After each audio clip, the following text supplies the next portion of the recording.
Hi friends, welcome back to my channel Maha garden. இன்றைக்கி நம்ம தினமும் மாடித்தோட்டம் அப்டேட்டில் பார்க்க போகிறது பன்னீர் ரோஜா செடி. இதில் வந்து நிறைய மொட்டுக்கள், பூக்கள் வந்து இன்றைக்கி 3-4 பூக்கள் விரிஞ்சிருக்கு. பாருங்கள் எவ்வளோ அழகாக இருக்குன்ட்டு. இது கொஞ்சம் டார்க் கலரில் பூக்கும். இப்போ வெயில் அதிகமாக அடிக்கிறதுனால கொஞ்சம் லைட் கலரில், லைட் பிங்க்கில் பூக்குது. இதுவும் பன்னீர் ரோஜா செடி தான். இன்னொரு லைட் கலர், ஒரு பிங்க் கலர் பன்னீர் ரோஜா செடியும் இருக்குது பக்கத்துலேயே. இது வந்து இருவாச்சி மல்லி செடி. இருவாச்சி மல்லி செடியில் பாருங்கள் எவ்வளோ பூக்கள், மொட்டுகள் விரிய ஆரம்பிக்குது பாருங்கள். நடுவில் உள்ள பட்ஸும் விரிஞ்ச பிறகு நம்ம பூக்களை பறிக்கலாம். கீழே மட்டும்தான் கொஞ்சம் விரிஞ்சு வந்திருக்கு. மேலே மொட்டு வந்து கொஞ்சம் விரியாமல் இருக்கிறனால இன்றைக்கி அறுவடை பண்ணலை. அதே மாதிரி இதுவும் பன்னீர் ரோஜா, லைட் பிங்க் பன்னீர் ரோஜா. இது வந்து நல்ல வாசனையாக இருக்கும். இது வந்து காஷ்மீரி ரோஜா செடி. இதில் வந்து ஒரே ஒரு பூ பூத்துருக்கு பாருங்கள் எவ்வளோ அழகாக இருக்குன்னு, டார்க் பிங்க் கலர். இதில் வந்து எக்கச்சக்க பூக்கள் பூத்துக்கிட்டே இருக்கும். அதே மாதிரி இந்த பன்னீர் ரோஜா செடியிலையும் நிறைய மொட்டுக்கள் வச்சுருக்கு, நிறைய பூக்கள் பூத்துட்ருக்கு. இது வந்து சேப்பங்கிழங்கு செடி. இது எப்படி வந்து இதோட ஸ்டெம் எப்படி இருக்குது பாருங்கள், நல்லா தடியாக இருக்கா. இதில் மேலே மேலே நம்ம மண்ணை போட்டு வந்தோம்னா நிறைய கிழங்குகள் அடியில் வைக்கும்.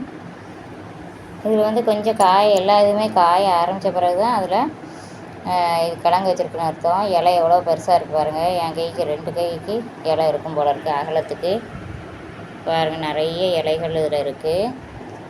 செடியும் நல்லா பச்சை பசையில் தான் இருக்குது. இதில் வந்து ஒவ்வொரு இலையாக வந்துக்கிட்டே இருக்குது. புது இலைகள் வந்து துடுத்து வந்துக்கிட்டே இருக்குது பாருங்கள். அதோடய ஸ்டெம்மு எவ்வளோ தடியாக இருக்குன்னு. இப்போதைக்கு இதை அறுவடை பண்ண முடியாது, இன்னும் நாளாகும். இதெல்லாம் காஞ்ச பிறகு தான் அறுவடை பண்ணணும்.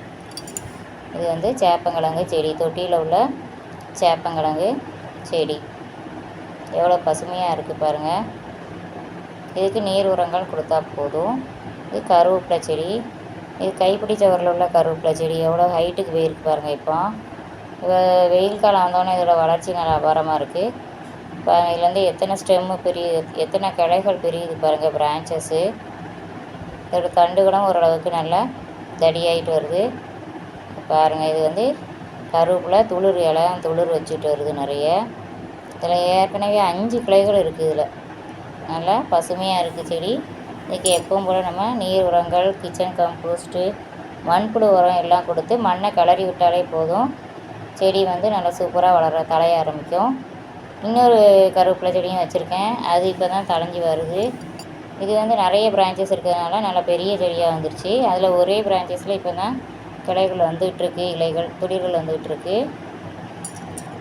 இது நித்திய கல்யாணி செடி. பூக்கள் எவ்வளவு பூச்செண்டு மாதிரி இருக்குது பாருங்கள். இது சின்ன டப்பாவில் உள்ள செடி தான். எவ்வளோ பூக்கள் கொத்து கொத்தாக பூத்துருக்கு பாருங்கள். இதுக்கு வந்து பாலினேஷன் ஆகும். இந்த பூக்கு வந்து நிறைய வண்டுகள் வரும்.